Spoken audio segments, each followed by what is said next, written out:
Assalamualaikum dan salam sejahtera kepada semua penonton, semua subscriber dan semua yang menonton video ni ya. Ini berkenaan dengan isu tuntutan pengeluaran KWSP bersasar, I bersasar oleh NGO PGIRM. Baik, macam tajuk dan thumbnail tu ya, tarikh 12 Oktober dan 15 faktor. Apa benda tu? Okey, jadi dalam video ni penerangan jelas tentang tarikh 12 Oktober dan 15 faktor apa tu? Jom ikuti video ni. Baiklah. Okey, untuk pengetahuan semua ya, pada 12 Oktober ialah hari penyerahan memorandum. Ya, memorandum kita boleh panggil memorandum rakyat ya. Memorandum rakyat. Kerana dalam memorandum tu ada perkara-perkara yang dihendaki, dituntut dan didesak dan diharap akan dilaksanakan oleh pihak kerajaan ya. Okey, butiran-butiran memorandum tu agak panjang. Dan aku rasa aku pernah buat video tentang apa yang diperkatakan dalam memorandum tersebut. Baik, tapi dalam video ni aku nak bercakap tentang 15 faktor. 15 faktor apa tu? 15 faktor mengapa pengeluaran KWSP sangat diperlukan oleh pencarum yang menuntutnya. Ada 15 ya. Itu pun setelah dipendekkan. Asalnya ada lebih kurang 40 faktor. Ya, jadi ada 15 faktor yang dinyatakan, yang di shortlisted.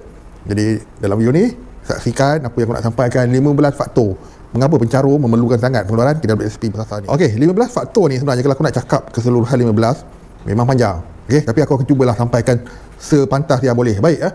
Ada 15 faktor mengapa pencarum memerlukan, dan faktor-faktor ini akan dinyatakan kepada pihak kerajaan bahawa pengeluaran ini memang diperlukan. Okey, mengikut 4 usul, dan ada 15 faktor mengapa pencarum memerlukannya. Okey, tanpa membuang masa, nombor 1, pencarum tertekan dengan keadaan inflasi yang melanda negara. Nombor 2, masih ramai lagi pencarum yang kehilangan kerja dan sukar untuk mendapat pekerjaan baru. Nombor 3, pendapatan pencarum tidak seimbang dengan liability yang ditanggung. Nombor 4, bekas pencarum yang berniaga tidak dapat membiayai kos bahan mentah dan tidak mencapai keuntungan yang seimbang. Nombor 5, kenaikan OPR telah menyebabkan ansuran pinjaman hutang meningkat dan membebankan peminjam.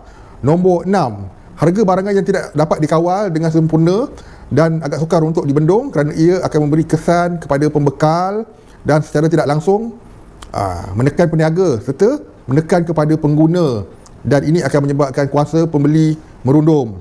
Okey, yang ketujuh, kesan daripada pandemik sebanyak yang lalu banyak industri IKS ataupun PKS tidak dapat bertahan dan untuk recover daripada kerugian mungkin mengambil masa lebih 2 hingga 3 tahun untuk break even lah, untuk pulih balik, dan ini akan menyebabkan pengangguran di Malaysia bakal meningkat.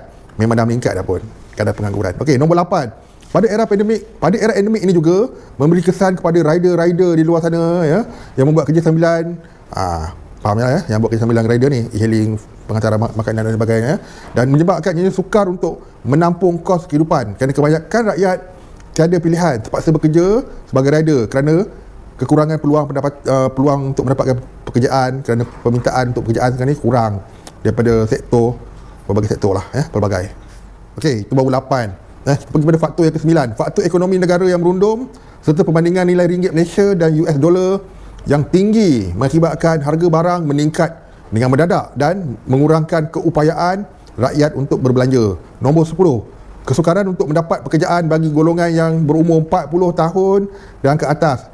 Tambahan lagi kepada yang menderita penyakit kritikal, banyaklah penyakit kritikal, kencing manis, darah tinggi, kolesterol, jantung dan sebagainya. Di samping kos kehidupan yang tinggi, golongan ini juga menghadapi kekangan untuk merawat penyakit kritikal dengan lebih efektif kerana tiada kemampuan mendapatkan rawatan, termasuk kos ulang-alik ke fasiliti kesihatan.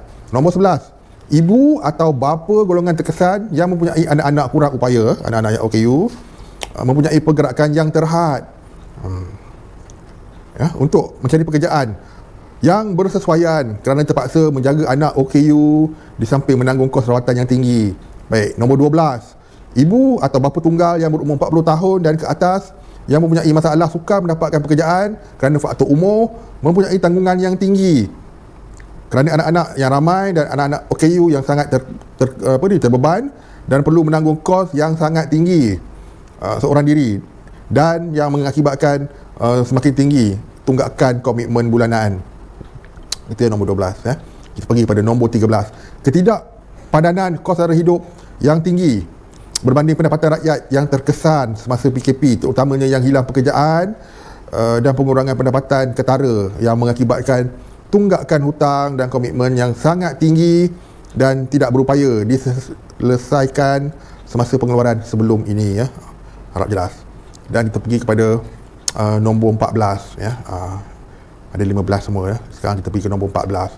Golongan yang turut terkesan terutama yang hilang pekerjaan dan yang mengalami pengurangan pendapatan ketara dan gagal menyelesaikan pengurangan pendapatan selepas memorandum berakhir sehingga tahap hampir diisytiharkan muflis, terdesak memerlukan pengeluaran untuk menyelesaikan hutang secara lamsam, ya.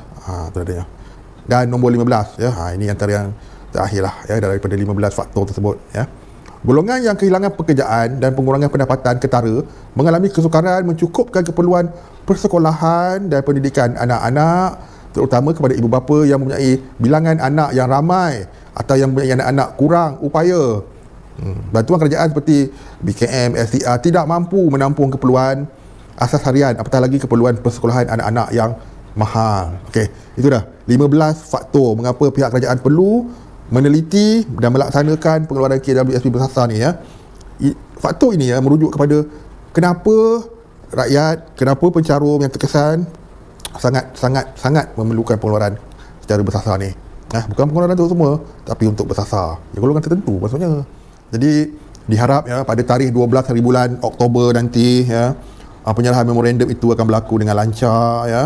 Memorandum PJIR yang disokong penuh oleh NGO yang bergabung bersama untuk menuntut pengeluaran ini, iaitu PPIM dan GHRF.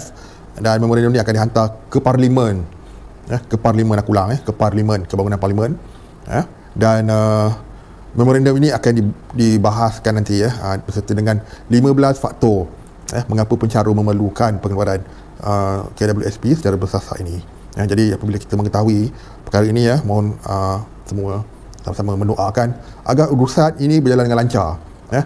Kita nakkan kelulusan, ya. Pihak PJIR, semualah NGO, tak kira NGO mana sekalipun yang berjuangkan KWSP ini, matlamat hanya satu, ya, kelulusan, lulus, ya. Bagaimana mekanisme itu boleh belakang cerita, boleh dirundingkan mekanisme yang sesuai, dan pihak kerajaan pun boleh menggunakan pakai kaedah-kaedah yang sebelum-sebelum ni, ya. Dan amount yang dituntut, ya, ialah minimum RM3,000 dan maksimum sehingga RM50,000 tertakluk kepada baki akaun satu. Okey, jadi itu dah ada yang aku nak sampaikan informasi tentang 12 Oktober dan 15 faktor. Harap jelas, bermanfaat, dan sekiranya video ini ditonton oleh pihak-pihak yang boleh, ya, mempunyai kuasa untuk meluluskan, harap maklum tentang apa yang disampaikan dan memorandum serta segala dokumen yang bakal sampai kepada pihak PMO nanti. Okey, itu dah. Mungkin jelas. Assalamualaikum, salam sejahtera dan salam hormat untuk semua. Bye-bye.